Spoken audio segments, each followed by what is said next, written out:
నమస్తే, తెలుగు రాజ్యంకి స్వాగతం. నేను మీ సంధ్య. దక్షిణ భారత సినీ ప్రపంచంలో కొన్ని కాంబినేషన్లు అనేవి ఎప్పటికీ అజరామరం. దాంట్లో సంగీత దర్శకుడు ఇళయరాజా గారు అలాగే గాయకుడు బాలసుబ్రహ్మణ్యం గారి కాంబినేషన్ అంటే ఎవరైనా సరే అదరహో అనాల్సిందే. దశాబ్దాల పాటు కొనసాగిన వీరి స్నేహము ఒక అంశం నేపథ్యంలో వచ్చిన గ్యాపు అలాగే ఉండిపోయి మన బాలసుబ్రహ్మణ్యం గారు కాలం చేశారు. ఇంతటి అజరామరమైన పాటలను ఆయన సంగీత దర్శకత్వంలో బాలు గారు పాడి ఎంత అత్యద్భుతంగా మనకు వినిపించారో మనందరికీ తెలిసిందే. ఎందుకు వీళ్ళిద్దరి మధ్య గ్యాప్ వచ్చింది? ఆ గ్యాప్ను అంటే పూడ్చడానికి ఎవరు ప్రయత్నించలేదా? ప్రయత్నించినా కూడా వీళ్ళిద్దరి మధ్య ఆ స్నేహం మళ్ళా కుదరలేదా? ఏం జరిగింది తెలుసుకునే ప్రయత్నం చేద్దాం. చరిత్రకారులు, సినీ రాజకీయ విశ్లేషకులు చిలాగటి శ్రీకాంత్ గారు మనతో ఉన్నారు. ఆయన మాటల్లో. శ్రీకాంత్ గారు నమస్తే. ఎందుకు తొలినాళ్ళలో అంత అత్యద్భుత స్నేహబంధం ఉండి చివరి ఇంకా ఈ చనిపోయే ముందు అంటే ఆల్మోస్ట్ బాలసుబ్రహ్మణ్యం గారు కోవిడ్లో కాలం చేస్తారని అదే 5-6 years నుంచి ఈయన ఎక్కడ పాటలు పాడినా నన్ను పర్మిషన్ అడగలేదన్నాం కానీ, నాకు చెప్పలేదన్నాం కానీ, ఇలాంటివి చాలా కనిపించాయి. అసలు ఏంటి వాస్తవంగా ఇద్దరి మధ్య దూరం పెరగడానికి కారణం? ఇది 2013లో జరిగింది. చాలామందికి తెలియదు ఈ విషయం. 2013లో ఏమైందంటే, ఇవాళ మన ఐడ్రీమ్ సంస్థ ఏదైతే ఉందో, ఐడ్రీమ్ వాసుదేవరెడ్డి గారు మీకు యునైటెడ్ స్టేట్స్ ఆఫ్ అమెరికాలో ఒక 10 కార్యక్రమాలు, 10 కాన్సర్ట్స్, ఇళయరాజా గారి కాన్సర్ట్స్ చేయాలని నిర్ణయించుకున్నారు. ఆ ఇన్విటేషన్ డిజైన్ జరుగుతుండగా కూడా మన ధనీ ఏలే గారు డిజైన్ చేశారు. ఆ ప్రోగ్రామ్కి సంబంధించిన ఒక అద్భుతమైనటువంటి ఇన్విటేషన్ కార్డ్ అనమాట.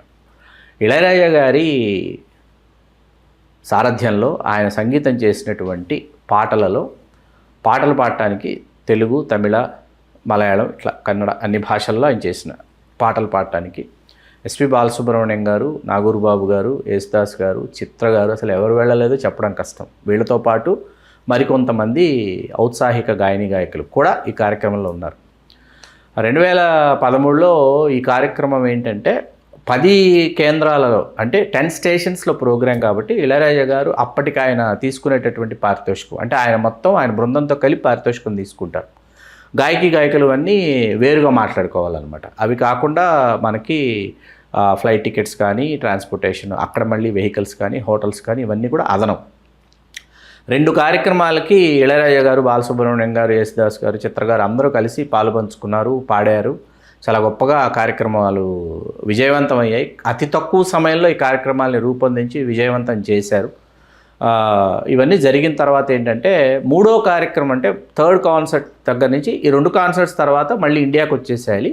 ఇండియాకి వచ్చేసిన తర్వాత 3rd కాన్సర్ట్ నుంచి ఎప్పుడు ఎక్కడ ఏ స్టేషన్లో ఉంటుందో మళ్ళీ తిరిగి షెడ్యూల్ చేస్తామని చెప్పేసి వాళ్ళకి తెలియజేశారు. అయిపోయిన తర్వాత ఏంటంటే 3rd కాన్సర్ట్ నుంచి ఇళయరాజా గారు అసలు ప్రోగ్రాంలో లేరు అనమాట.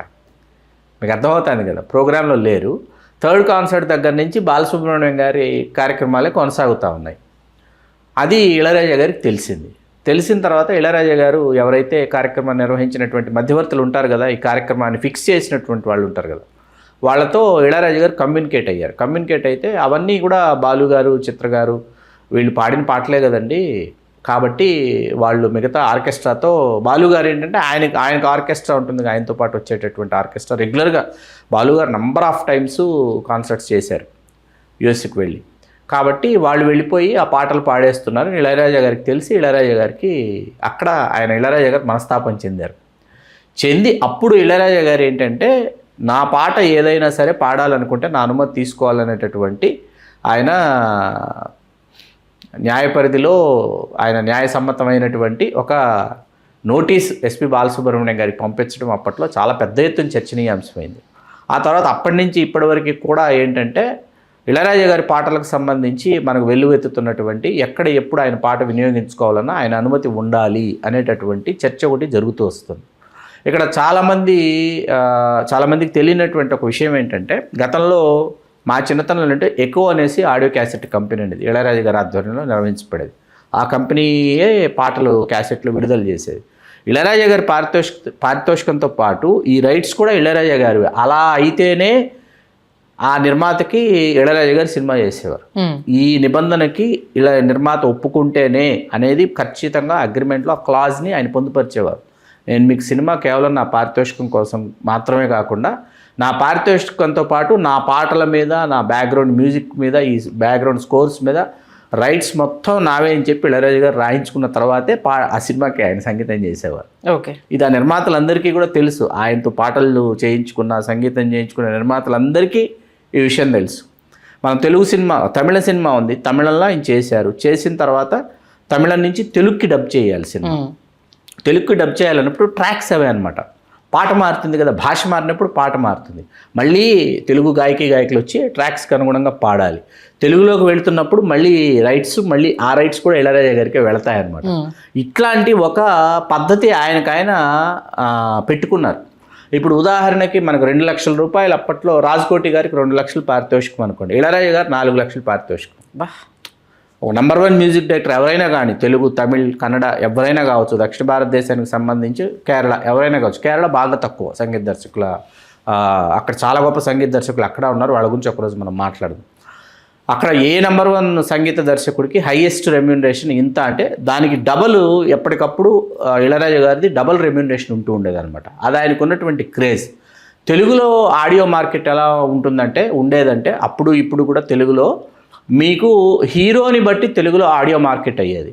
ఆడియో క్యాసెట్ల అమ్మకాలు అనేవి హీరో సెంట్రిక్గా జరిగేవి తెలుగులో. తమిళానికి వెళ్ళేటప్పటికి ఏమైందంటే, తమిళ సినిమా పరిశ్రమకు వెళ్ళేటప్పటికి మ్యూజిక్ డైరెక్టర్ సెంట్రిక్గా ఆడియో సేల్స్ ఉండేవన్నమాట. Audio cassette sales music director సెంట్రిక్గా ఉండేది. ఆ మ్యూజిక్ డైరెక్టర్ సెంట్రిక్గా ఆడియో సేల్స్ పెరగడం అనేది దక్షిణ భారతదేశంలో తీసుకొచ్చింది ఇళయరాజా గారు. ఆయనకు తెలుసు, హీ నోస్ తన సంగీతం ఎంత దూరం వెళుతుంది, తన పాటలు ఎంత దూరం వెళ్తాయి, కాలానికి తన పాటలు సాంకేతికంగా మరింత ఉన్నతంగా అవి ఎట్లా కొత్త సొబగులు అద్దుకొని అవి జీవిస్తాయన్న విషయం ఇళయరాజా గారికి తెలుసు. కాబట్టి ఇళయరాజా గారు ఈ పద్ధతి పెట్టుకున్నారు. ఈ పద్ధతికి లోబడినటువంటి వాళ్ళు, ఈ పద్ధతి నచ్చినటువంటి వాళ్ళతోనే ఆయన కలిసి ప్రయాణం చేశారు. వాళ్ళు కూడా ఆయనతో కలిసి ప్రయాణం చేశారు. It's very clear. ఎప్పుడైతే 2 కాన్సర్ట్స్ తర్వాత ఇండియాకి వచ్చిన తర్వాత బాలసుబ్రహ్మణ్యం గారు కొనసాగారో, అక్కడ ఇళయరాజా గారు మనస్తాపించింది బాలసుబ్రహ్మణ్యం గారికి ఆ నోటీస్ పంపించడం. ఇక్కడ ఆ తర్వాత వాళ్ళ మధ్య ఏర్పడినటువంటి అగాధం ఏదైతే ఉందో, ఖచ్చితంగా అగాధం వచ్చి ఉండకూడదని అనిపిస్తుంది మనకి. ఒక దశలో, ఒక సమయంలో మీకు భారతీరాజా గారు, ఇళయరాజా గారు మళ్ళీ కలుసుకున్నారు. మళ్ళీ కలుసుకున్నటువంటి నేపథ్యంలో అప్పటికి భారతీరాజా గారికి, ఇళయరాజా గారికి కూడా పొరపచ్చాలు వచ్చాయి. భారతీరాజా గారు ఏఆర్ రెహమాన్ గారితో కలిసి ప్రయాణం చేశారు, కరుత్తమ్మ లాంటి సినిమాలు చేశారు, అయిపోయింది. ఇద్దరు మళ్ళీ ఎక్కడో ఏ శుభకార్యంలోనో, ఏ వేడుకలను కలుసుకున్న తర్వాత ఇద్దరు మామూలుగా కూర్చుని మాట్లాడుకుంటుంటే ఏం మాట్లాడుకుంటాం ఇప్పుడు అన్నాడంటే ఇళయరాజా గారు, భారతీరాజా గారు. ఇప్పుడు మనం ఏం మాట్లాడుకుంటామంటే చెప్పరా, ఏం మాట్లాడుకుందాం, చెప్పు, ఏం చెప్పదలుచుకున్నామనంటే, మనం ఒక స్థాయికి వచ్చేసాం, ఒక వయసుకు వచ్చేసాం, ఒక దశకు వచ్చేసిన తర్వాత మాట్లాడుకోవడానికి ఏమి ఉండదు అని చెప్పాడు ఆయన. నువ్వు నేను జీవిత చరమాంకంలో ఉన్నావు, మొదటి మెట్టు దగ్గర లేము. మొదటి మెట్టు దగ్గర ఉన్నప్పుడు ఏంటి, నీకు దాహం వేస్తోందా, ఆకలి వేస్తోందా, లేకపోతే నువ్వు కథ చెప్తావా, లేకపోతే నేను స్వరం వినిపించినా, నువ్వు సందర్భం చెప్తే నేను దాన్ని స్వరం కట్టి వినిపించినా అనేటటువంటి మాటలు మన మధ్య ఉంటాయి. ఇప్పుడు ఇద్దరం ఒక స్థాయికి వచ్చేసి జీవిత చరమాంకంలో ఉన్నప్పుడు మన మధ్య మాట్లాడుకోవడానికి ఏముంటాయి, మాటలు లేవు, మాటలు కరువు అన్నాడు ఇళయరాజా గారు. That is Ilaiyaraaja. ఓకే. ఆయన ఇప్పటికీ మర్చిపోలేను. బాలు గారు నిష్క్రమించారు అని తెలిసిన తర్వాత ఇళయరాజా గారు అప్పటికి ఏదో ఆయన పుణ్యక్షేత్రాలు సందర్శిస్తున్నటువంటి సందర్భంగా ఒక దీపాన్ని తీసుకుని వెళ్ళి ఆయన భగవంతుడికి, ఈ దీపం నిన్ను చేరుకుందని చెప్పి ఆయన చెప్పిన విషయం నాకు ఇప్పటికీ నా కళ్ళ ముందు మెదలాడుతుంది. అది వాళ్ళ బంధం ఏంటంటే, ఇళయరాజా గారు, భారతీరాజా గారు, ఎస్పి బాలసుబ్రహ్మణ్యం గారు, ఇదేమిటంటే భగవంతుడు వాళ్ళని మన కోసం పంపించాడు. యేసుదాస్ గారు, చిత్ర గారు, జానకి గారు, సుశీల గారు, వీళ్ళందరినీ భగవంతుడు మన కోసం ఏంటంటే, మన హృదయాల్లో ఉన్నటువంటి వెలితి ఏదైతే ఉందో ఆ వెలితిని, ఆ దాహార్తిని చల్లార్చుకోవడానికి వాళ్ళందరినీ మన కోసం పంపించాడు. వాళ్ళని మనం ఏంటంటే ఇటువంటి అంశాలకి మనం వాళ్ళని అతీతంగా చూడాలి. అట్లాగే నాగూర్ బాబు గారి యొక్క, మనకు తెలుగులో నాగూర్ బాబు గారు, తమిళంలో మనం, వారి సేవలు కూడా తెలుగు సినిమా పరిశ్రమకు వారు అందించిన సేవలు అద్వితీయం అన్నమాట.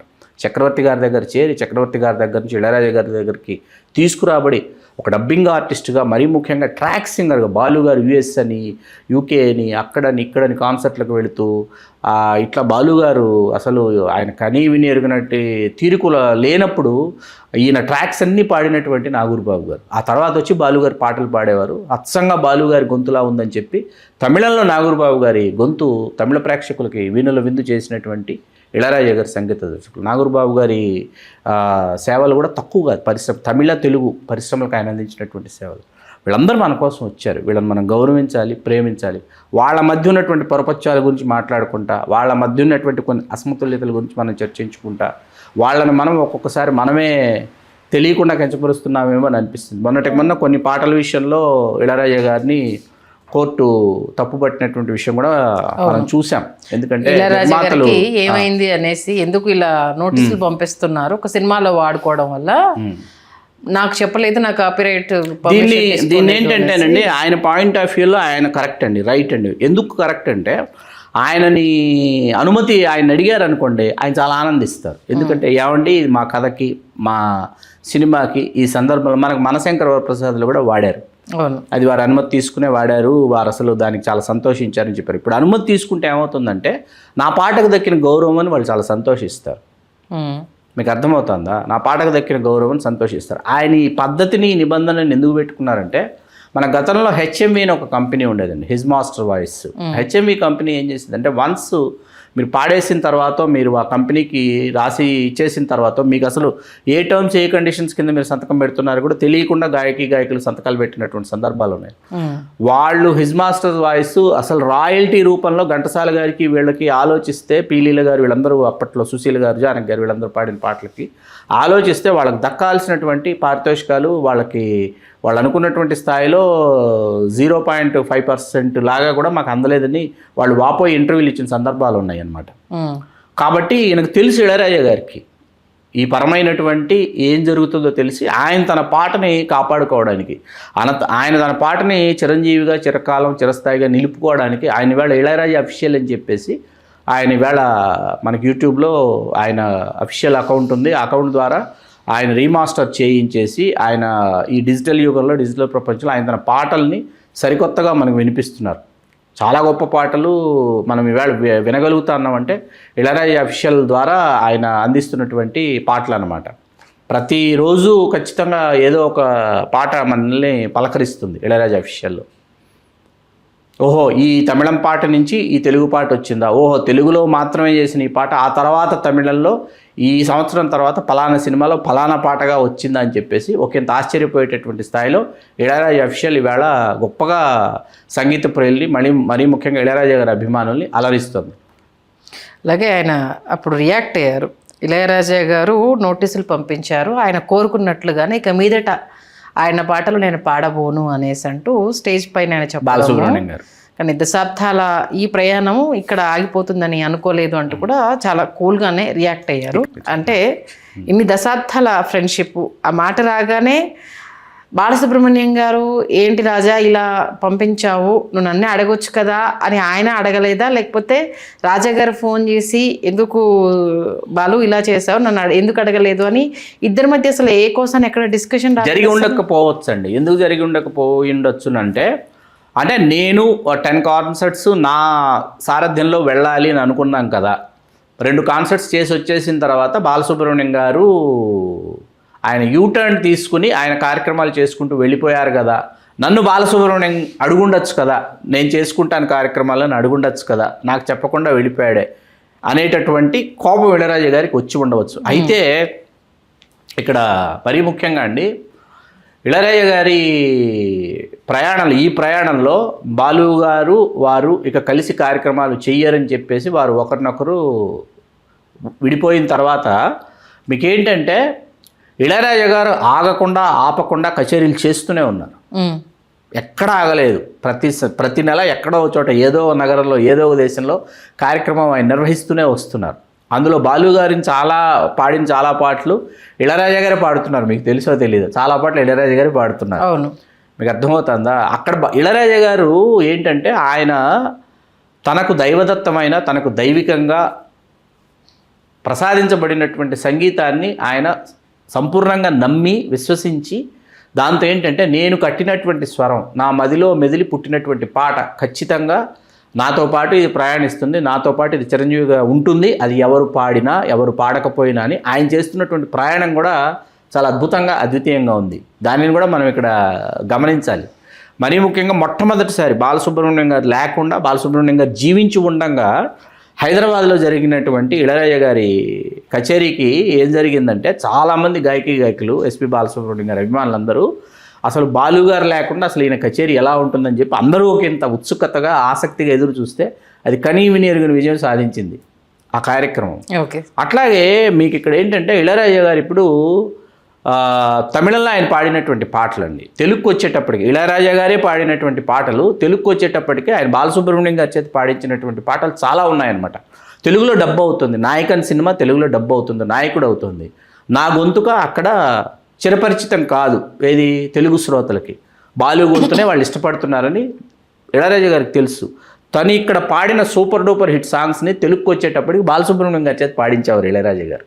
ఇది కూడా మనం గమనించాలి. అదే అలాంటి అద్భుతమైన స్నేహం నిజంగా. ఒకవేళ కరోనా కాలగమనంలో బాలసుబ్రహ్మణ్యం గారు వెళ్ళిపోయి ఉండుంటే మేబీ వారి స్నేహం మళ్ళా చిగురించి కావచ్చు. ఈ గ్యాప్ కంప్లీట్ అయిపోయి వాళ్ళిద్దరి కాంబోలో ఎన్ని స్టేజ్ షోస్ చూసేవాళ్ళము నిజంగా. అంటే చివరి దశకంలో ఇలాంటి అంటే ఆయన కాలం చేస్తాడని మనం అనుకోలేదు. ఆ టైంలో ఇద్దరి మధ్య గ్యాప్తో అలానే వెళ్ళిపోవడం అనేది చాలా బాధాకరం. అది చాలా బాధాకరం. మంచి విశ్లేషణ అందించారు. ధన్యవాదాలు శ్రీకాంత్. ధన్యవాదాలు సంధ్య గారు. హలో, తెలుగు రాజ్యం ఛానల్ చూస్తున్నారా? సామాజిక రాజకీయ జీవన చిత్రణే తెలుగు రాజ్యం. అతిశయోక్తులు అసత్యాలు ఉండవు. రాజకీయ కోణం కాదు, ప్రజా కోణమే కొలబద్ద. తెలుగు రాజ్యం వీక్షణ మీ ఉత్తమ అభిరుచికి నిదర్శనం.